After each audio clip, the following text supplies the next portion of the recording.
جو قومیں اپنے گراؤنڈ آباد رکھتی ہیں اور اپنے محسنوں کو یاد رکھتی ہیں وہ قومیں کبھی تباہی کا شکار نہیں ہوتی۔ اسی طرح سرگودھا میں بھی فلڈ لائٹ ٹورنامنٹ کا انعقاد کیا گیا، جس میں 40 سے زائد ٹیموں نے شرکت کی۔ اس حوالے سے مزید جانتے ہیں بگ نیوز کے نمائندے عثمان خان کی اس رپورٹ میں۔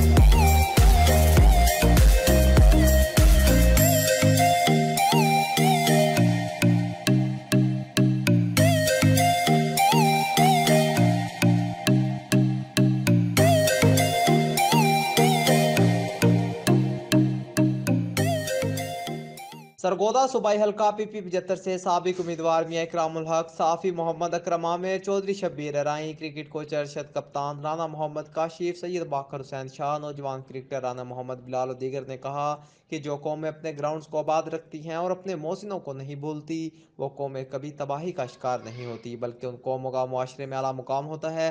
نواحی گاؤں 29 جنوبی میں تیسرے سالانہ district Baba Ayub memorial floodlight tournament, جس میں 40 ٹیموں نے حصہ لیا اور یہ ٹورنامنٹ 1 ماہ تک جاری رہا۔ اس سے اظہار خیال کرتے ہوئے کہا کہ حالات اور وقت کا تقاضا ہے کہ نوجوان نسل کو برائیوں نشے کی لت سے بچانے کے لیے ملک کے گراؤنڈ آباد کیے جائیں اور کھیلوں کے فروغ کو ترجیح دی جائے تاکہ صحت مند معاشرہ تشکیل پا سکے۔ حکومت کو بھی چاہیے کہ شہری اور دیہی سطح پر کھیلوں کو فروغ دینے کے لیے نوجوان نسل جو کہ کھیلوں سے وابستہ ہے ان کی سرپرستی کرے۔ ٹورنامنٹ کا فائنل میچ للیانی اور 29 جنوبی کے قریب کھیلا گیا، جو سنسنی خیز مقابلے کے بعد للیانی نے جیت لیا۔ اس موقع پر سینئر صحافی محمد اکرم عامر، میاں اکرام الحق، چودھری محمد شبیر ارائیں، چودھری محمد شبیر، رانا محمد کاشف دیگر نے جیتنے اور دوسرے نمبر پر آنے والی ٹیم کے کھلاڑیوں میں انعامات تقسیم کیے۔